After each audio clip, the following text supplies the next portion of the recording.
Friends, मी Vishakha global online मराठीमध्ये आपल्या सर्वांचं स्वागत आहे.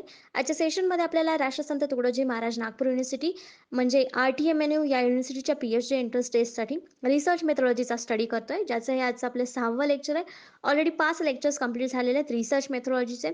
MCQs थ्रू आपण आपला रिसर्च मेथोडॉलॉजी सिलेबस कव्हर करत आहोत. सो स्टार्ट करूया आजच्या सेशनला. सेशन स्टार्ट करण्यापूर्वी एक इम्पॉर्टंट सूचना किंवा संधी आहे त्या स्टुडंटसाठी जे स्टुडंट्स यावर्षीची एक्झाम टार्गेट करत आहेत. जसं की आपल्याला माहिती आहे एक्झामचा पॅटर्न असा आहे की 50% मार्क्स किंवा 50 मार्क्स हे एक सेक्शनला आहेत आणि दुसऱ्या सेक्शनला 50% मार्क्स आहेत, 50 गुण आहेत. टोटल 100 मार्क्सची ही एक्झाम आहे. त्याच्यामध्ये पहिला पार्ट सेक्शन ए जो आहे तो रिसर्च मेथोडॉलॉजी आणि जनरल ॲप्टिट्यूडवरती आहे. रिसर्च ॲप्टिट्यूड आणि जनरल ॲप्टिट्यूड असं त्याला म्हटलं जातं. तर त्यामध्ये रिसर्चवरती 40 क्वेश्चन्स आणि जनरल ॲप्टिट्यूडवरती 10 क्वेश्चन्स असा हा रेशिओ असणार आहे. सो यासाठी आम्ही एक फुल कोर्स घेऊन आलो स्पेशली फॉर सेक्शन ए. ठीक आहे, ज्याच्यामध्ये तुम्हाला मिळणार आहेत 20 संपूर्ण अभ्यासक्रमावरील मॉक टेस्ट, ज्यामध्ये 10 मॉक टेस्ट या रिसर्च मेथोडॉलॉजीच्या असतील आणि उरलेल्या 10 जनरल ॲप्टिट्यूडवरती असतील. सभोवताच संपूर्ण अभ्यासक्रमावरील notes, video lectures, 1500 plus MCQ PDF for research methodology. जसं की वेटेज रिसर्च मेथोडॉलॉजीला जास्त आहे सेक्शन ए मध्ये, तर त्यासाठी ही सरावासाठी MCQ PDF तुम्हाला आम्ही प्रोव्हाइड करत आहोत.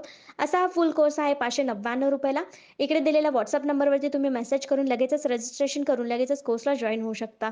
हा कोर्स तुम्हाला गॅरंटेड सिलेक्शन करून देणार आहे, कारण असा हा कोर्स डिझाईन केलेला आहे की तुमचा सेक्शन ए एकदम परफेक्ट होणार आहे आणि फार थोडे पर्सेंटेज म्हणजे 50% मार्क व्हायला ह्याच्यामध्ये खूप हेल्पफुल होणार आहे सेक्शन ए मध्ये फुल कोर्समध्ये.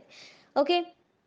मध्ये आपण हे पहिले 3 पॉइंट वरती MCQs बघितले होते, पण ते कव्हर झाले नव्हते, म्हणून आज पुन्हा आपण या 3 पॉइंट वरचे MCQs बघणार आहोत. आजचा प्रश्न बघूया पहिला. Social science research dash dash problems. सामाजिक विज्ञान संशोधन डॅश डॅश समस्या. तर सामाजिक विज्ञानामध्ये समस्यांचं काय होतं हे आपल्याला सांगायचंय.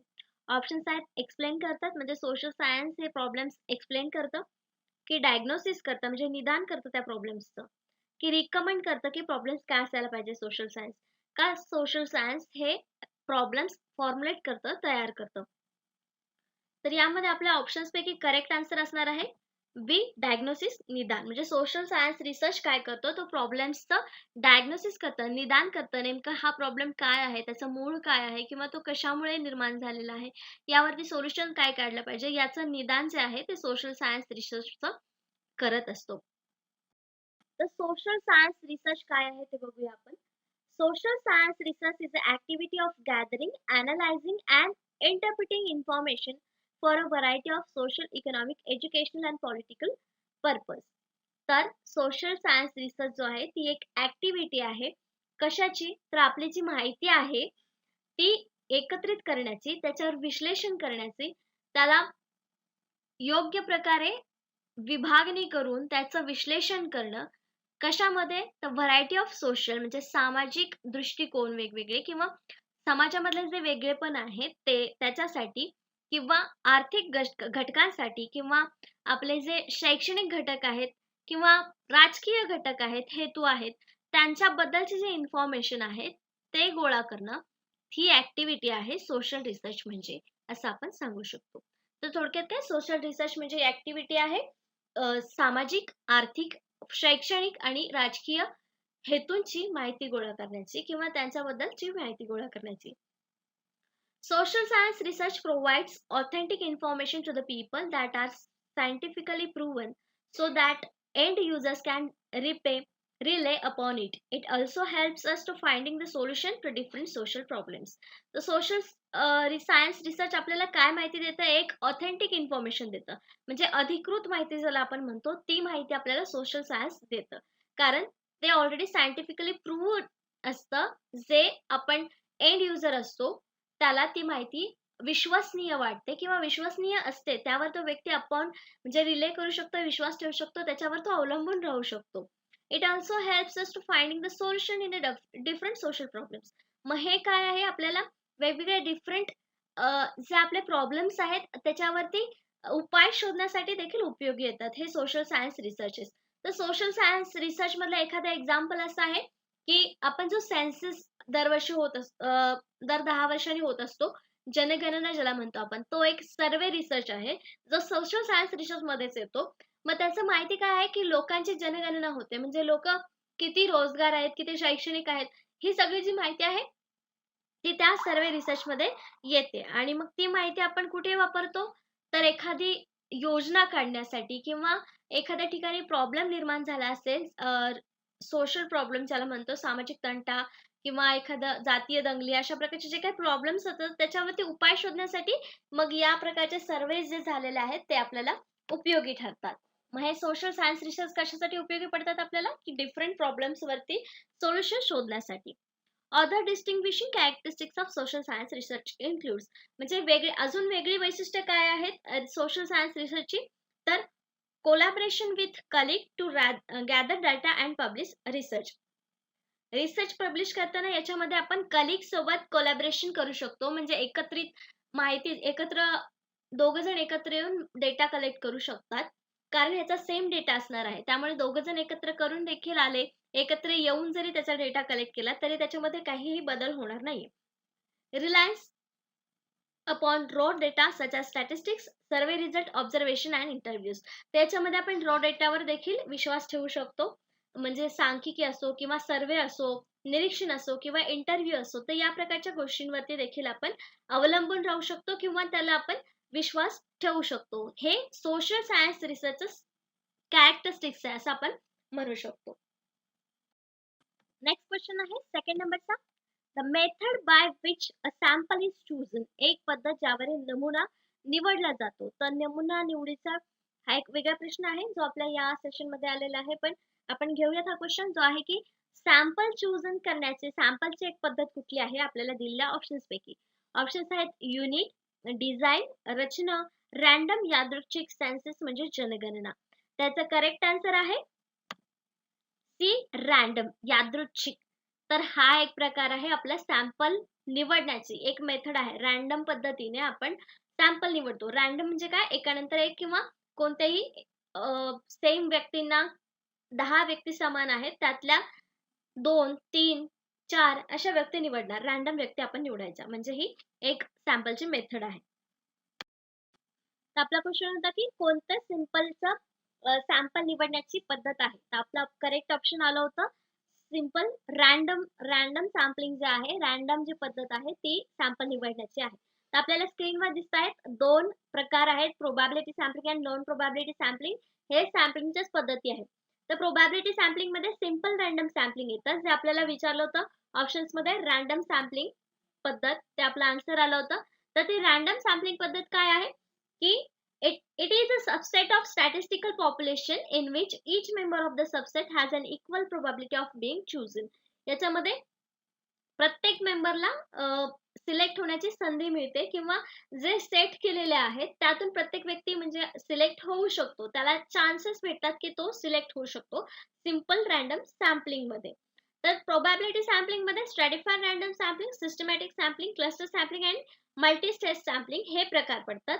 जेव्हा आपल्याला नेक्स्ट लेक्चर मध्ये हे प्रकार येतील तेव्हा आपण त्याला डिटेल मध्ये समजून घेऊया. पण सध्या सिंपल रँडम सॅम्पलिंग ही एक प्रोबॅबिलिटी सॅम्पलिंग मधली सॅम्पलिंग पद्धत आहे ज्याच्यामध्ये इक्वल चान्सेस असतात प्रत्येक मेंबरला सॅम्पल म्हणून चूज होण्याचे. नॉन प्रोबॅबिलिटी सॅम्पलिंग मधले कुठले कुठले प्रकार आहेत? Purpose sampling, convincing sampling, snowball sampling and quota sampling.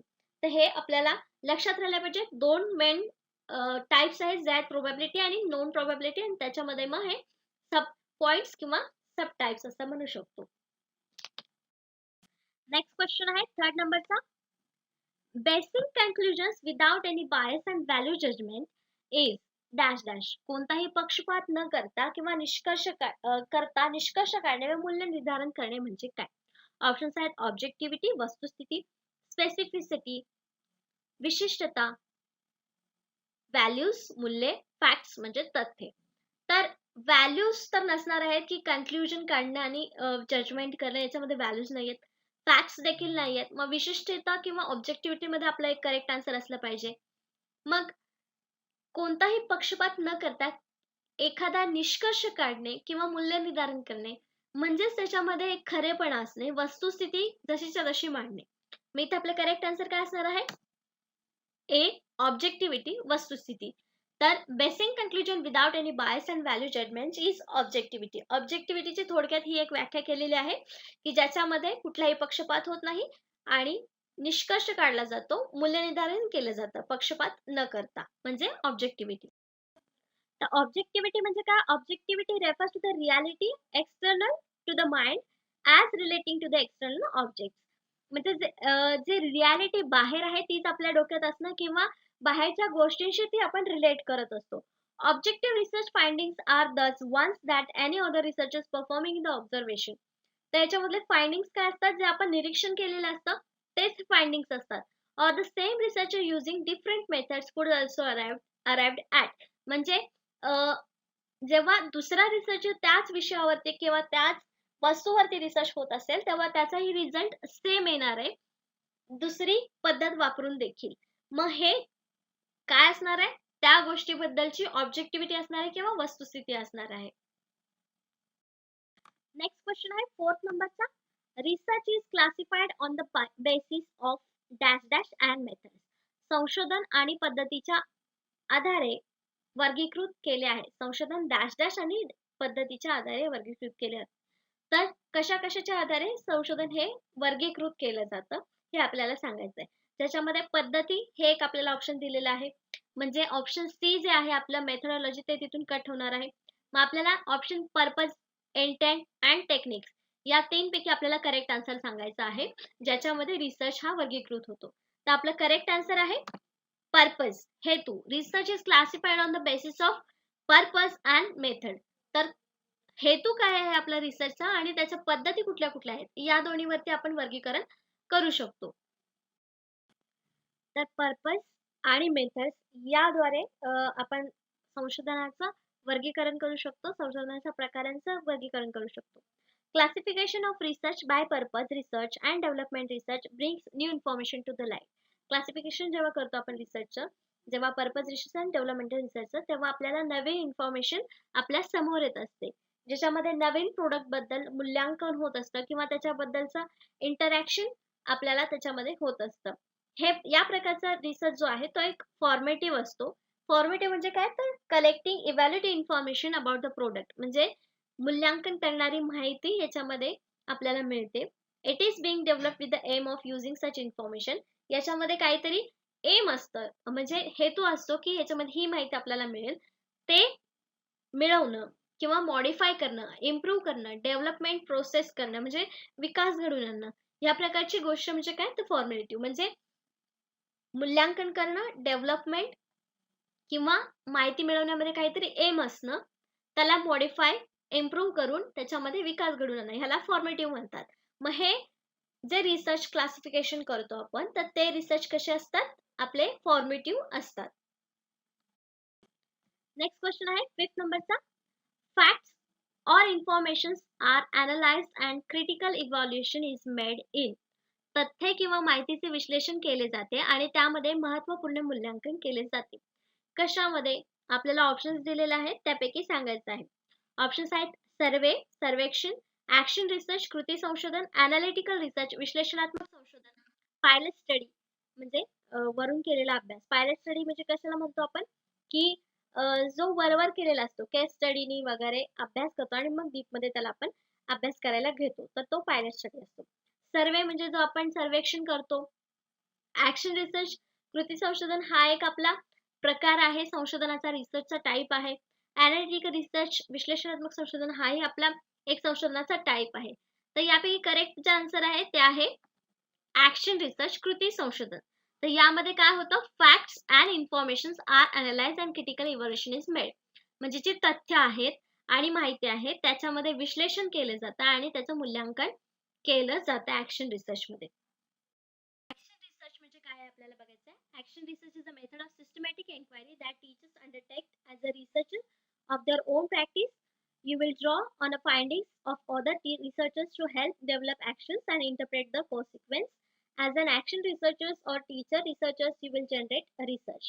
त्याच्यामध्ये काय सांगितलेलं आहे? ऍक्शन रिसर्च म्हणजे कृती संशोधन, जे कृतीतून आपल्याला समोर येतं.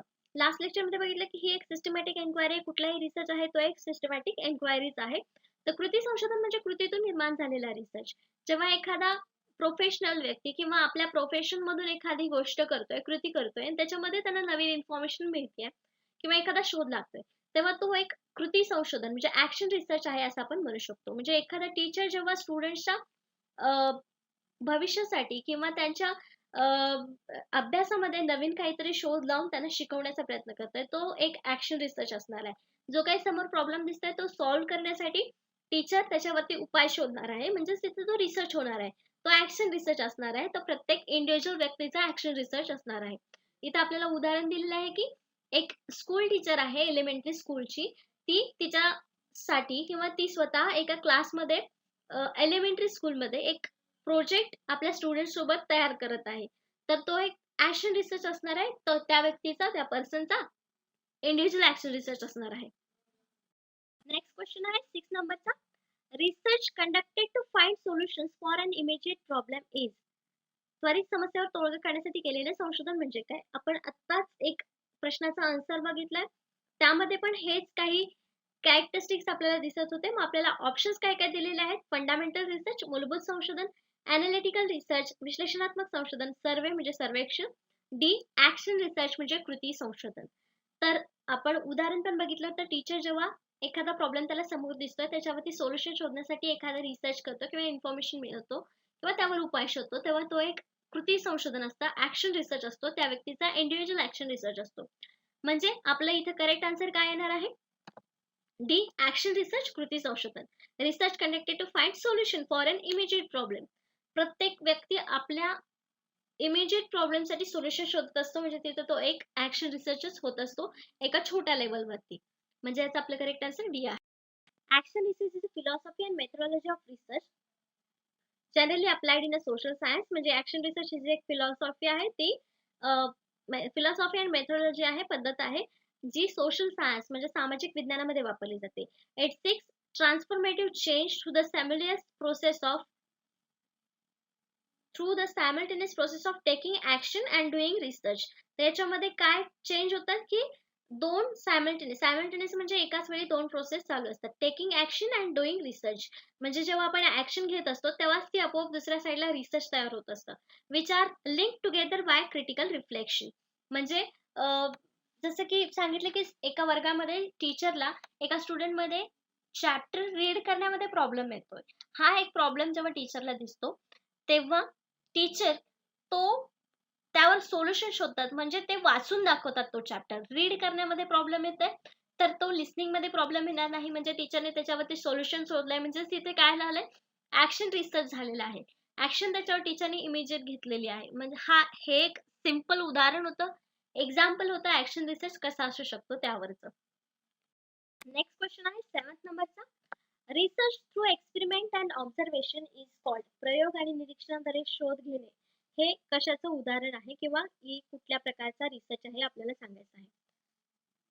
ऑप्शन आहे clinical research, experimental research, laboratory research आणि एम्पिरिकल रिसर्च. तर याच्यामध्ये ऑब्झर्वेशन आहे म्हणजे स्वतः आपण तिथे प्रेझेंट आहेत, आणि एक्सपेरिमेंट पण आहे म्हणजे प्रयोग देखील आहे. मग हा एक अनुभवजन्य संशोधन असणार आहे, कारण स्वतः आपण अनुभव घेणार आहे, स्वतःच प्रयोग करणार आहे, स्वतःच निरीक्षण करणार आहे, निष्कर्ष देखील आपण स्वतःच करणार आहे. म्हणजे करेक्ट आन्सर आहे डी एम्पिरिकल रिसर्च, अनुभवजन्य संशोधन. Empirical research is a research that is based on observation and measurement of phenomena. तर हे मोजमाप आणि निरीक्षण यावर आधारित रिसर्च आहे एम्पिरिकल रिसर्च म्हणजे. As directly experience by the researchers, म्हणजे हे स्वतः अनुभव घेतो रिसर्चर्स, म्हणून ह्याला आपण अनुभवजन्य रिसर्च असं म्हणतो. The data thus gathered may be compared against the theory of the hypothesis, but the results are still based on real life experience. जरी ह्याची थेअरी म्हणजे सिद्धांत किंवा हायपोथेसिस जे म्हणतो, गृहीतक जे म्हणतो, ते आपण जरी मांडले असतील, कम्पेअर केले असतील, डेटा गोळा केलेला असेल त्याच्यावरून, पण त्याचा एक्सपिरियन्स जो आहे तो शेवटी आपल्या सत्य लाईफवरती किंवा रिअल लाईफवरती डिपेंड करत असतो किंवा बेस्ड असतो, त्याच्यावरतीच तो अवलंबून असतो किंवा तसाच आपल्याला अनुभव येत असतो. म्हणून हा एम्पिरिकल रिसर्च आहे, अनुभवजन्य रिसर्च ज्याला आपण म्हणतो. An experiment is conducted by using music website survey on a set of audience who are exposed to happy music and another set who are not listening to music at all, and the subject are then observed. The result derived from such result will give empirical evidence if it does not promote creativity or not.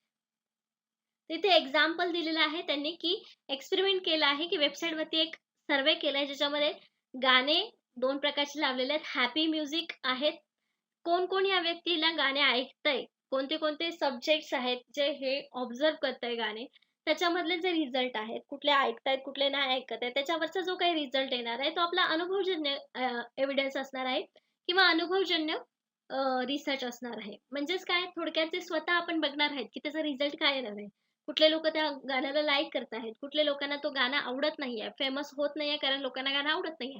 हा जो काही result येणार आहे तो स्वतः आपण अनुभव घेणार आहे, आपण स्वतः सर्वे करणार आहे, आपण स्वतः त्याच्यावरती बघणार आहोत. म्हणून हा इम्पेरिकल रिसर्च म्हणजे अनुभवजन्य रिसर्च आहे, संशोधन आहे असं आपण म्हणू शकतो. नेक्स्ट क्वेश्चन आहे 8th नंबरचा. What is the aim of research in education? शिक्षणातील संशोधनाचे उद्दिष्ट काय आहे? ऑप्शन्स आहेत help in personal growth in individuals, एखाद्या व्यक्तीला वैयक्तिक वाढीस मदत करणं.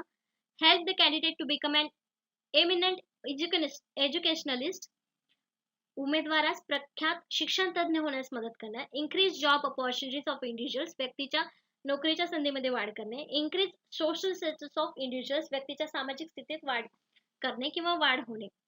तर मेन उद्दिष्ट याचं काय असायला पाहिजे? एखाद्या व्यक्तीचा व्यक्तिमत्व विकास वाढणे म्हणजे रिसर्चचं एम असावं का? नाही. फक्त व्यक्तिमत्वाचा विकास करणं हे त्याचं उद्दिष्ट असू शकत नाही. मग नोकरीसाठी रिसर्च करणं हे एम असू शकतं का? नाही. हा, सध्याच्या युगामध्ये त्याचं एम हे असू शकतं, पण मेन जे एम आहे रिसर्चचं ते आहे की त्या उमेदवाराला एक चांगला शिक्षण तज्ञ होण्यास मदत केली पाहिजे. म्हणजे त्याच्यामध्ये जास्तीत जास्त नॉलेज त्याला मिळालं पाहिजे. म्हणजे याचा करेक्ट आन्सर काय आहे आपला? B. Help the candidate to become an eminent educationalist, उमेदवारास प्रख्यात शिक्षण तज्ञ होण्यास मदत करणे हे त्याचं मेन एम आहे रिसर्चचं. हे एज्युकेशन मध्ये आहे. बाकीच्या गोष्टी तर तिथे असतीलच, एम तिथे असतील, पण एज्युकेशन क्षेत्रामध्ये हे त्याचं मेन एम आहे. The primary purpose of educational research is to expand the existing body of knowledge. Exactly the knowledge म्हणजे आपलं जे ज्ञान आहे ते वाढवणे, एक्सपांड करणे हे त्याचं मेन एम आहे एज्युकेशनल रिसर्च मध्ये. By providing solutions to the different problems, म्हणजे प्रत्येक प्रॉब्लेमला सोल्युशन देऊन हे रिसर्च करण्याचं मेन एम आहे नॉलेज वाढवणं. In pedagogy while improving teaching and learning practices, जसं की आपण कम्प्युटरच्या युगामध्ये टीचिंगच्या प्रोसेस आणि लर्निंगच्या प्रोसेसमध्ये प्रॅक्टिसेस करतो आहोत, म्हणजे आपल्या एज्युकेशन रिसर्चमध्ये आपण ज्ञान वाढवतो आहोत. हा मेन पर्पज आहे रिसर्चचा. Educational research also seeks answers to the question bothering on learning motivation development and classroom management.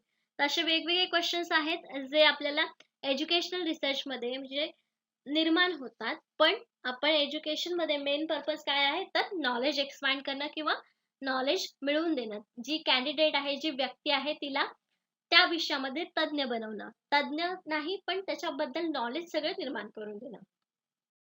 Next question आहे 9th नंबरचा. Which of the following best suit for action research? तर ऍक्शन रिसर्चचे पहिले 2 question आपण बघितलेले आहे. यामध्ये करेक्ट आन्सर आपल्याला आता लगेच मिळालं पाहिजे. ऍक्शन रिसर्च साठी खालीलपैकी कोणता सर्वोत्तम खटला आहे किंवा बेस्ट आहे या सर्वांमध्ये ऑप्शन्स पैकी? ऑप्शन्स दिलेले आहे. It is an applied research, हे एक लागू संशोधन आहे. It is a quantity research, हे एक सांख्यिक संशोधन आहे. It is a survey research, हे सर्वेक्षण संशोधन आहे. It is a population research, हे लोकसंख्येचे संशोधन आहे. तर याच्यातला करेक्ट आन्सर जे असणार आहे ते असणार आहे A. It is an applied research, हे एक लागू संशोधन आहे. तर हे याचा आन्सर का आलं? ऍक्शन रिसर्च म्हणजे काय आपण बघितलं, जेव्हा व्यक्ती एखादी इमिजिएट प्रॉब्लेमसाठी ऑप्शन शोधते, सोल्युशन शोधते, तेव्हा ते ऍक्शन रिसर्च इथे होतं. म्हणजेच ते लगेच अप्लाय करण्यासारखं रिसर्च असतं. म्हणून हे एक अप्लाइड रिसर्च आहे असं आपण म्हणू शकतो. Applied research refer to the scientific study and research that seeks to solve practical problems. तर अप्लाइड रिसर्च म्हणजे काय, ते प्रॅक्टिकल प्रॉब्लेम सॉल्व्ह करण्यासाठी मदत करतात किंवा ते निर्माण होतात. This type of research can be use in variety of ways. वेगवेगळ्या व्हरायटीज असतात, वेज असतात, त्यामध्ये हे यूज होऊ शकतं. For example, it is use to find solutions to everyday problems, म्हणजे हे जे आपल्या डेली लाईफमध्ये जे प्रॉब्लेम्स असतात त्याच्यावरती सोल्युशन शोधण्यासाठी देखील हे अप्लाइड रिसर्च असू शकतात. Cure illness and develop innovative technologies, जसं की उदाहरण त्यांनी दिलेलं आहे की क्युअर इलनेस म्हणजे आपला आजारीपणाचा एखादा आजार असेल किंवा बरं वाटत नसेल तेव्हा आपण त्याच्यावर काहीतरी उपचार शोधतो. ते अप्लाइड रिसर्च असतं. जेव्हा आपण बघतो की ताप आलेला आहे, अरे मी ही गोळी घेऊन बघतो, मला बरं वाटेल. मग हा आपला अप्लाइड रिसर्च असतो. त्या गोळीने आपल्याला बरं वाटलं म्हणजे आपला निष्कर्ष चांगला निघाला, ही गोळी माझ्यासाठी चांगली आहे. ताप जाण्यासाठी. तो आपला अप्लाइड रिसर्च असतात. हे छोटे-छोटे उदाहरणं आहेत जे आपल्याला रिसर्चचे प्रकार समजण्यासाठी उपयोगी येतील. अप्लाइड रिसर्च आहे. अप्लाइड रिसर्चमध्ये कुठला प्रकार येणार आहे मग? कुठला रिसर्च येणार आहे? तर action research. Action research is a applied research.